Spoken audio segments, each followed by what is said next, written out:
going on, everybody? It's your girl, Allie the Pub, with another dope edition of My Dope Monday. Happy New Year! Oh, yes, I know I'm a little late to the party, but it's all to the good. Had some stuff going on, but you know, when I had time, I got time, so it's all to the good. Anyways, today I want to talk about waiting. So much happened last year, and I know that my Dope Mondays got pretty sporadic over time, simply because it was just a lot of things happening back to back in my life that was kind of just like, it was all good stuff, so nothing bad, but just a real season of transitioning and finding what works and finding what doesn't, time management, you know, things like that we talk about all the time. So me trying to get all that together, I didn't want to lose sight of this because to me this is ministry, so it's helping you, it's helping me, it's helping everybody, so gotta keep it on, gotta keep it going. But anyways, today I want to talk about waiting, and I feel like this is a very on time kind of topic of discussion for me, as well as it can be for you. To wait is to delay action until something happens. That's what Webster defines it as. And there's no better definition for that. To delay action until something happens. To delay. To push back. To put on pause. It's just exercising the true essence of patience. And that's something that I have learned, most definitely taken away from 2015 and walking into 2016, is just to keep being patient, because you never know where that lands you. One of the things that I have a couple of notes in my phone, so if you see me go back and forth, is because I have some things I really did want to touch, because once I get to talking to you guys, I get to talking too much from my own experience and forget stuff to tell you. God has put dreams and desires in every person's heart, but most of the time there's a season of waiting that's involved. Maybe you're waiting for a relationship to change. Maybe you're waiting for a promotion. Maybe you're waiting to finish school, a degree. Maybe you're waiting until things get better at home. Maybe you're waiting until... maybe you're just waiting until you just feel like it. And a lot of the times everybody waits for different reasons, but nonetheless, that waiting is there. But so much of our life is spent waiting. And I think that that's the frustrating part sometimes. It's just like, you know what you want to do, you know where you want to be, but in the meantime, you still have to wait until it happens. So you're delaying action until something happens. So I'm getting somewhere with this. And a lot of the times, while you're waiting, as I say, you become frustrated, you become disappointed, discouraged. And those are all okay feelings. Like, it happens. At the end of the day, if we sat and we're just like, oh yeah, I've been waiting, girl, I'm okay waiting, or dude, I'm okay, I'm straight, I'm just waiting. If we all were content with that, no one would be anywhere. And so, as I was saying, there's a right and a wrong way to wait, which takes me to this scripture that a friend of mine shared with me. And when she shared it with me, we kind of have some go back conversation. Every now and again we check in with each other, but it's always some type of scripture or something tied into something. And today's scripture, it's James chapter 5 verse 7. It says, "Dear brothers and sisters, be patient as you wait for the Lord's return. Consider the farmers who patiently wait for the rains to fall in the fall and in the spring. They eagerly look for something valuable to harvest and to ripen with what they've sown." And to me, that's real deal deep. And if you caught that, then you caught that. It didn't say if you wait, it says as you wait. And there again, the right and the wrong way to wait. The fact is, at the end of the day, everybody has to wait. And just like the farmer waits patiently and eagerly for his crop to harvest and to come forth, like, that's how we should be waiting, instead of, the farmer getting mad because it's raining hard and, oh gosh, here comes snow. Like, life happens, but in the midst of it, he's still waiting for his crop to come forth eagerly and patiently.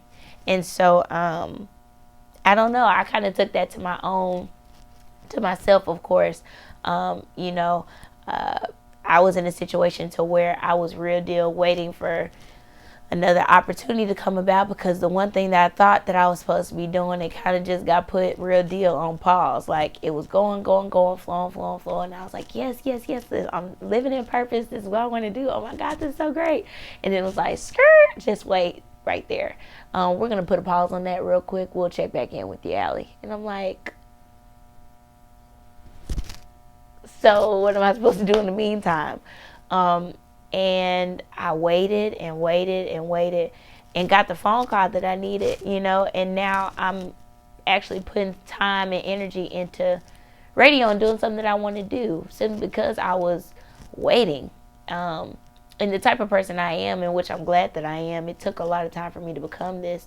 So I'm telling you this in case you're like, oh, well, that's just her or whatever. You can too do the same thing. It takes a while to become this person, because not all the time was I eagerly and patiently waiting. A lot of the time I was crying, I was pissed off, angry, and at one point envious of other people. Like, and it goes back to, your process is your process at the end of the day.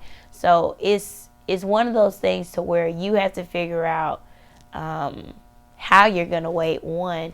And two, a lot of the time people think that you have to put a time limit on how long you wait, when that's not the case either, because God's timing is God's timing, and it's perfect, so not all the time is it on your timetable, sometimes you just got to just wait it out, like they say.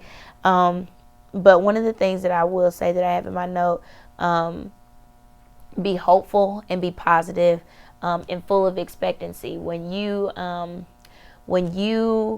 make your request known, and you're pushing through and pulling through and know what you're expecting, there's no way possible that is going to return to you void. There's no way possible that it's not going to come full circle, like exactly how you said it, because you lived in that waiting stage full of expectancy. So you know how perfect that moment is going to be. I think of my cousin when she was having my little cousin Kaden. The whole 9 months was preparation for this baby. We find out it's a girl. We're thinking, oh, she's gonna have beautiful hair because her mom has beautiful hair. Oh my gosh, she's gonna have big eyes like her dad. No, she's gonna have, So you spend this whole 9 months preparing, and full of expectancy, because you're expecting this big change in life to come, here in a couple of months, here in a couple of weeks. And when that moment comes, it's so perfect and it's everything that you expected. So be hopeful and be positive. But no matter what you're believing for, expect things to change in your favor. Who knows? Today could be the day that God just decides to just, snap his fingers and just make it happen for you today. And that's why, me personally, I have to work on my attitude, and I have to work on how I live my day to day, because you never know what's going to happen. Somebody could make a phone call. Somebody could send an email. Somebody could call you in the office. You never know what motion could occur to just real deal, flip everything around. But as you wait with expectancy, you allow him to do what he needs to do. Him, meaning him. You allow him to do what he needs to do for you. You allow him to open doors. You allow him to make ways out of no ways. You allow him to do the unexpected, because he's an intentional God. And so anything that he does, he does how he needs to do it, how he sees fit. So at the end of the day, it's your life to live, for sure. But don't be angry that you're in the waiting stage, because the waiting stage is sometimes the best stage to be in. Just be mindful how you wait. Remember that. The farmers, they wait excited, eager, like patient, full of expectancy. So I guess the question is, what kind of farmer are you? What are you going to do with your fruit? What are you doing with your crops? What kind of seeds are you sowing? So in the back of your head, just keep in mind, what type of farmer am I? Am I a good farmer, or am I a bad farmer? So anyways, my Dope Monday.